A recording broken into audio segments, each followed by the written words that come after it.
দেশের উপরে গত কয়েকদিন কিন্তু মৃদু ধরনের শৈত্যপ্রবাহ ছিল, বিশেষ করে উত্তরবঙ্গতে রংপুর বিভাগ, সেই সাথে রাজশাহী বিভাগ এবং ময়মনসিংহ, সিলেটের কিছু কিছু অঞ্চলে। তবে তাপমাত্রা যতটুকু রাতে নেমেছিল তার চাইতে কিন্তু দেশের উপর ঘন কুয়াশা থাকায়, সূর্যের কিরণ না থাকায় দিনের তাপমাত্রা এভাবে বৃদ্ধি পেতে না পারায় মানুষের ভিতরে যে শীতের অনুভূতিটা বৃদ্ধি পেয়েছিল। সেই জন্য সারা দেশে কিন্তু একটা কখনো কখনো কোথাও কোথাও বিকাল পর্যন্ত সূর্যকিরণ দেখা যায় নাই, স্থবির অবস্থা চলে এসেছিল আর কি। তবে আজ থেকে আগামীকাল এই 2 দিন কিন্তু দেশের অধিকাংশ জায়গাতে সূর্যকিরণ দেখা যাবে এবং সেই সাথে যে ঘন কুয়াশা, সেই ঘন কুয়াশা কিন্তু অনেকটা কেটে যাবে দ্রুত গতিতেই আজ এবং আগামীকাল, অর্থাৎ 6 জানুয়ারি পর্যন্ত। এর পরবর্তীতে 7 এবং 8 জানুয়ারি দেশের উত্তর পশ্চিম অঞ্চল দিয়ে কোথাও কোথাও মেঘ ঢুকে যাবে। সেই মেঘ থেকে রংপুর বিভাগ, ময়মনসিংহ বিভাগ এবং সিলেট বিভাগের কিছু কিছু অঞ্চলে বৃষ্টিপাতের সম্ভাবনা আছে। সেই বৃষ্টিটা হবে অবশ্য হালকা বৃষ্টি অথবা গুড়ি গুড়ি বৃষ্টি।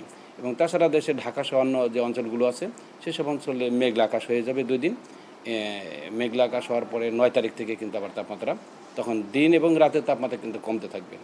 অর্থাৎ আবার 9 তারিখ থেকে কোথাও কোথাও বিদ্যুৎ ধরনের শৈত্যপ্রবাহের মধ্যে চলে আসবে এবং দিনের তাপমাত্রা আবার কমে যাবে। কারণ হচ্ছে এই সময় আবার কিন্তু ঘন কুয়াশায় আচ্ছন্ন হয়ে যাওয়ার সম্ভাবনা আছে। এখন পর্যন্ত আমরা যে ডাটা বিশ্লেষণ করেছি এবং আমরা যে মডেল আউটপুটগুলি পেয়েছি আমাদের প্রেডিকশন অনুযায়ী, সেই অবস্থা এখন পর্যন্ত দেখাচ্ছে আর কি। অর্থাৎ 9, 10, 11 ক্ষণস্থায়ীভাবে আবার দেশের পরিস্থিতি একটু খারাপের দিকে যাবে। অর্থাৎ তাপমাত্রা মৃদু শৈত্যপ্রবাহের মধ্যে চলে আসবে এবং ঘন কুয়াশা আবার কিছুটা দীর্ঘস্থায়ী হতে পারে। আমরা যদি আজকের সর্বনিম্ন ধন্যবাদ। আজ আমরা যে তাপমাত্রা রেকর্ড করেছি, সর্বনিম্ন তাপমাত্রা আমরা পেয়েছি তেঁতুলিয়াতে 9.9 ডিগ্রি সেলসিয়াস। আর ঢাকাতে আমরা সর্বনিম্ন যে তাপমাত্রা, অর্থাৎ রাতে যে তাপমাত্রা নেমেছিল সেই তাপমাত্রা আমরা রেকর্ড করেছি 15 ডিগ্রি সেলসিয়াস। অর্থাৎ আমরা আশা করছি আগামী রাতে তাপমাত্রা আরও কিছুটা বৃদ্ধি পাবে এবং আজ এবং আগামীকাল দিনের তাপমাত্রা কিছুটা বৃদ্ধি পাবে। কারণ হয়েছে এই সময় কিন্তু সূর্যকিরণ অনেক জায়গাতে দেখা যাবে এবং অনেকক্ষণ পর্যন্ত ভূপৃষ্ঠকে সে উত্তপ্ত করতে থাকবে। তবে আজ এবং আগামীকাল বরিশাল বিভাগ, খুলনা বিভাগ এবং রাজশাহী বিভাগের কিছু কিছু অঞ্চলে কিন্তু ঘন কুয়াশা হয়তো অন্যান্য অঞ্চলের চেয়ে কিছুক্ষণ দীর্ঘস্থায়ী হতে পারে।